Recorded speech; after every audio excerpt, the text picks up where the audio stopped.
வீதியில் நிற்கிறாங்க சுவாமி, தண்ணிகள் போகுது, ஆட்கள் இருக்காங்க, இப்படி கனவு வருது. சுவாமி கிட்ட கேட்குறேன், என்ன 2 விதமாக செருப்பு 2 வேறு வேறு சைஸில் போட்டிருக்கீங்க அப்படின்னு. அப்பையும் அந்த சுவாமி வந்து ஒரு வேலைக்காகத்தான் அப்படின்னு வேலையாட்களை காமிச்சு, இவங்களுக்காக தான் வேலை.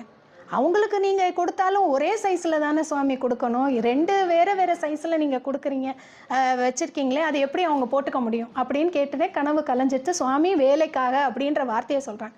நான் வேலைக்காரங்க வேலை செய்கிறவங்கள காமிச்சு சொல்கிறாங்கன்னு அந்த அப்போ கூட எனக்கு வந்து புத்தியில் உரைக்கலை சுவாமி என்ன அர்த்தத்தில் சொல்கிறாங்க. இப்படி கனவுகள் வருது. அப்போ நான் சுஜி கிட்ட அப்போ கனெக்டனில் இருக்கேன், இப்படி மெசேஜ் பண்ணுறேன், எனக்கு சுவாமி கனவுல வந்தாங்க, அருள் புரிஞ்சாங்க அப்படின்னு.